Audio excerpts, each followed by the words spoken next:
রেনেট ছাড়া ব্লেন্ডারে process cheese বানানো শিখে গেলে আর কোনোদিন চিজ কিনে খেতে হবে না। চিজ বানানোর এই গোপন টেকনিকগুলো আপনাকে কেউ কখনো শিখাবে না। যারা মজরেলা চিজ বানাতে গিয়ে বারবার ব্যর্থ হয়েছেন তারা এই রেসিপি ভুলেও মিস করবেন না, কারণ এর থেকে সহজ রেসিপি আপনি কোথাও পাবেন না। আসসালামু আলাইকুম everyone, I am chef Ishika. Welcome back to আইফুড channel. Process cheese বানানোর জন্য আমি প্রথমে একটি পানি দিয়ে দিলাম ফুল ক্রিম গরুর লিকুইড দুধ। এবার চুলার ফ্লেমটাকে অন করে দুধটাকে হালকা গরম করে নিব। দুধটা ঠিক কতটুকু গরম করতে হবে কিভাবে বুঝবেন? একটি আঙুল দুধের ভিতর ডিপ করে যদি 10 সেকেন্ডের মতো রাখতে পারেন তাহলে বুঝবেন এটার টেম্পারেচারটা একদম পারফেক্ট। অনেকেই বেশি গরম সহ্য করতে পারেন, কিন্তু একটি বিষয় লক্ষ্য রাখতে হবে, দুধটা গরম হওয়া যাবে না, ঠান্ডা আর গরমের মাঝামাঝি হতে হবে। আর যদি আপনাদের হাতের কাছে থার্মোমিটার থাকে তাহলে তো আরো ভালো, 35 to 39 ডিগ্রি সেলসিয়াস পর্যন্ত দুধের টেম্পারেচারটাকে রাখতে হবে। এই পর্যায়ে দুধের টেম্পারেচারটা একদম পারফেক্ট আছে, তাই আমি চুলার ফ্লেমটাকে অফ করে দিয়েছি। চুলার ফ্লেমটাকে অফ করে দিয়ে দিলাম 1/4 কাপ ভিনেগার। আমি সরাসরি ভিনেগারটা ব্যবহার করছি, কোনো রকম পানি মিশিয়ে নিইনি। আমি এখানে আরো ভিনেগার ব্যবহার করব। প্রথম পর্যায়ে ভিনেগারটা আমি একবারে ঢেলে দিয়েছি, বাকি ভিনেগারটা আমি আস্তে আস্তে ব্যবহার করব। এখন আমি 2 টেবিল চামচ করে ভিনেগার অ্যাড করব আর একটি স্প্যাচুলার সাহায্যে ঘুরিয়ে ঘুরিয়ে চিজগুলো বের করে নেব। 2 টেবিল চামচ করে ততক্ষণ পর্যন্ত ভিনেগার অ্যাড করতে হবে যতক্ষণ পর্যন্ত সবগুলো চিজ কেটে একটা ঘোলাটে পানি না বের হয়ে যায়। আমি এখানে খাঁটি গরুর দুধ ব্যবহার করেছি, প্যাকেটের কিনা দুধ না। এই গোপন টেকনিকটা অনেকেই গোপন রেখে যান যে মজরেলা চিজ বা প্রসেস চিজ কখনোই পেস্টুরাইজ মিল্ক দিয়ে ভালো হয় না। চিজ অবশ্যই গরুর খাঁটি দুধ দিয়ে বানাতে হয়, আর সেটা দিয়ে বানালেই বেশি ভালো হয়। তাই যারা নতুন চিজ বানাচ্ছেন অবশ্যই গরুর খাঁটি দুধটাই ব্যবহার করবেন। 3 লিটার দুধের জন্য আমার 1 কাপ ভিনেগার লেগেছে। এখানে 1 কাপ ভিনেগার শুনে ভয় পাওয়ার কোনো কারণ নেই, যেহেতু ঠান্ডা দুধের ছানা কাটা হচ্ছে তাই ভিনেগারের পরিমাণটা একটু বেশি লাগবে। আপনারা চিজটাকে কাটার জন্য এখানে ভিনেগারের পরিবর্তে লেবুর রসও ব্যবহার করতে পারবেন। সবগুলো চিজ কেটে গিয়েছে, আরেকটা ঘোলাটে পানি বেরিয়ে এসেছে। এবার এই অবস্থায় আমি এটাকে ঢেকে রেখে দিব 2 মিনিটের মতো। 2 মিনিট চিজগুলো এভাবেই ওয়েতে রেখে দিলে এগুলো একত্রে জমাট বেঁধে যাবে। যেই ঘোলাটে পানিটা বের হয়েছে এটাকে ইংরেজি ভাষাতে ওয়ে বলা হয়। মাশাআল্লাহ, দেখতেই পাচ্ছেন সবগুলো চিজ একসাথে কত সুন্দরভাবে জমাট বেঁধে গিয়েছে। এবার একটি স্ট্রেনারের সাহায্যে চিজগুলোকে পানি থেকে তুলে নিচ্ছি। আমি যতটুকু সম্ভব পানিটাকে স্ট্রেন করে নিয়েছি, আমি পরবর্তীতে আরো পানি স্ট্রেন করে নিব। এবার চিজটাকে একটি স্ট্রেনারের উপর রেখে দিলাম।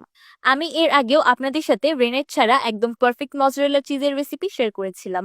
আলহামদুলিল্লাহ, আমি সেই চিজের এত ভালো রিভিউজ পেয়েছি যে বলে বোঝানোর মতো না।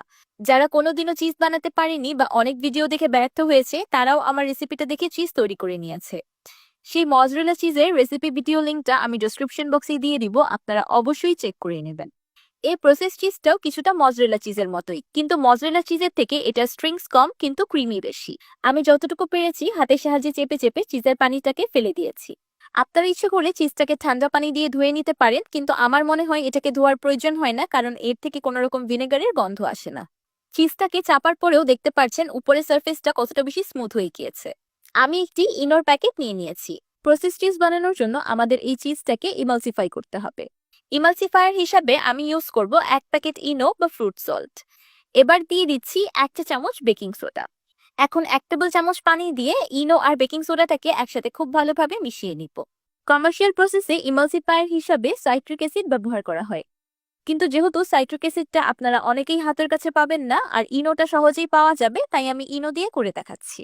এই মিশ্রণটাকে এভাবেই রেখে দিতে হবে সম্পূর্ণ ফেনা বা বুদবুদ ভাবটা চলে যাওয়া পর্যন্ত। এখন আমি এটাকে সাইডে রেখে দিচ্ছি। এবার একটি ব্লেন্ডার জারে দিয়ে দিচ্ছি আগে থেকে তৈরি করে রাখা চিজ, 50 গ্রাম সল্টেড বাটার আর ইনোর পানি। এবার সবকিছু একসাথে খুব ভালোভাবে ব্লেন্ড করে নিব। আপনারা ইচ্ছে করলে এখানে আনসল্টেড বাটারটাও ব্যবহার করতে পারবেন, কিন্তু আনসল্টেড বাটার ব্যবহার করলে অবশ্যই 1/2 চা চামচ লবণ অ্যাড করে দিতে হবে। সবকিছু একসাথে ব্লেন্ড করে নেওয়ার পর দেখতেই পারছেন মিশ্রণটা কেমন ছাড়া ছাড়া হয়েছে। এখন মিশ্রণটাকে স্মুথ করার জন্য দিয়ে দিলাম 1/3 কাপ লিকুইড দুধ। লিকুইড দুধটা রুম তাপমাত্রায় আছে। চিজটা একদম খুব সুন্দরভাবে ব্লেন্ড হয়ে গিয়েছে। দেখতেই পারছেন অলরেডি কিন্তু চিজ স্ট্রিংস বা পুল দেখা যাচ্ছে। এই পর্যায়ে বাটারটা সম্পূর্ণ চিজের ভিতর অবজর্ভ হয়নি, কিন্তু ভয় পাওয়ার কোনো কারণ নেই, এটা পরবর্তীতে অবজর্ভ হয়ে যাবে। অলরেডি দেখেই বোঝা যাচ্ছে যে কত দারুণ একটা চিজ হয়েছে, তাই না? চিজ এখনো কমপ্লিটও হয়নি, তারপরেও কত সুন্দর স্ট্রিংস বা পুল দেখা যাচ্ছে। এবার আমি ব্লেন্ড করা মিক্সচারটাকে একটি হিট প্রুফ বাটিতে নিয়ে নিলাম। আমি সিরামিকের বাটি ব্যবহার করছি, আপনার ইচ্ছে করলে এখানে স্টিলের বাটিও ব্যবহার করতে পারবেন, কোনো অসুবিধা নেই। চুলায় একটি পাতিলে আমি পরিমাণ মতো পানি দিয়ে হালকা গরম করে নিয়েছি। পানির টেম্পারেচারটা আমি আপনাদেরকে কাছ থেকে দেখিয়ে দিচ্ছি। দেখতেই পাচ্ছেন পানিটা বয়লিং অবস্থায় নেই, হালকা সিমারিং পর্যায়ে আছে। পানির টেম্পারেচারটা ঠিক এমনই হতে হবে। এবার পাতিলের উপর বসিয়ে দিলাম চিজের বাটি। চিজের বাটিটা যেন পানির সাথে টাচ না করে এতটুকু পানি নিতে হবে। এবার নেড়ে চেড়ে চিজটাকে রান্না করতে থাকবো সম্পূর্ণ মেল্ট হয়ে যাওয়া পর্যন্ত। চিজটা যত মেল্ট হয়ে লিকুইডি হতে থাকবে তত বাটারটা চিজের ভিতর অবজর্ভ হয়ে যাবে। দেখতেই পাচ্ছেন একটা কনডেন্স মিল্ক বা চিজ সসের মতো কনসিস্টেন্সি চলে এসেছে। এখন এটাকে চুলা থেকে নামিয়ে নিব। চুলা থেকে নামিয়ে গরম গরম মিশ্রণটাকে সাথে সাথে একটি বাটিতে ট্রান্সফার করে দিতে হবে। বেশি দেরি করা যাবে না, তাহলে কিন্তু চিজটা জমে যাবে। আমি একটি স্কোয়ার শেপের বক্স বেকিং পেপার দিয়ে রেডি করে রেখেছিলাম। আপনারাও বক্স বা বাটি যেটাতেই চিজটা সেট করবেন না কেন আগে থেকে রেডি করে রাখবেন। চিজটাকে উপর থেকে একটি ক্লিং র্যাপ পেপার দিয়ে কভার করে দিচ্ছি যেন উপরের পাশটা শক্ত না হয়ে যায়। ক্লিং র্যাপ পেপারটা অবশ্যই চিজের সাথে আটকিয়ে দিতে হবে। এবার বক্সের অ্যাপ্রোপ্রিয়েট ঢাকনা দিয়ে বক্সটাকে সিল করে নিলাম। চিজটা রুম টেম্পারেচারে চলে আসার পর আমি এটাকে নর্মাল ফ্রিজে রেখে দিব সেট হয়ে যাওয়া পর্যন্ত। 1 ঘন্টা সময় আমার চিজটা খুব সুন্দরভাবে সেট হয়ে গিয়েছে। এখন আমি আপনাদেরকে চিজটা দেখিয়ে দিচ্ছি। মাশাআল্লাহ, আলহামদুলিল্লাহ, দেখতেই পাচ্ছেন কত পারফেক্ট একটা চিজ তৈরি হয়েছে। চিজের মধ্যে যেমন ছোট ছোট ছিদ্র দেখা যায়, সেই ছিদ্রগুলোও দেখা যাচ্ছে। মানে কে বলবে এই চিজটা আমি মাত্র ঘরে তৈরি করে নিয়েছি, তাও কোনো রকম রেনেট বা কেমিক্যাল ছাড়া। দেখে মনে হচ্ছে একদম দোকানের কিনা চিজ, তাই না? আমি এই এক ভিডিওতে চিজ বানানোর যত টিপস দিয়েছি, আমার মনে হয় না এতগুলো টিপস কোনো ভিডিওতে আপনি পাবেন। এবার আমি আপনাদেরকে চিজটা কেটে দেখাচ্ছি। দেখতেই পাচ্ছেন কত সহজেই কত পারফেক্ট চিজ স্লাইস কাটা যাচ্ছে। এমন চিজ যদি বাসায় বানানো যায় তাহলে দোকান থেকে কিনে আর কে খাবে? হাজার হাজার টাকা খরচ করে দোকান থেকে চিজ না কিনে ঘরেই তৈরি করে নিন পারফেক্ট চিজ। চিজটা এতটাই বেশি সফট যে দেখতেই পাচ্ছেন কত সুন্দরভাবে বেন্ড হচ্ছে। আপনারা জাস্ট চিজের শাইনটা দেখেন, কত দারুণ একটা শাইন এসেছে। মানে ঘরে তৈরি চিজের এত দারুণ শাইন কিভাবে সম্ভব বলুন তো? কিন্তু আমার কাছে পার্সোনালি প্রসেস চিজ মজরেলা চিজের থেকেও খেতে বেশি মজা লাগে। মজরেলা চিজ দিয়ে কোনো কিছু তৈরি করলে ঠান্ডা হয়ে যাওয়ার পর চিজটা শক্ত হয়ে যায়, কিন্তু এই চিজটা অনেক দীর্ঘ সময় পর্যন্ত ক্রিমি অ্যান্ড মেল্টেড থাকে।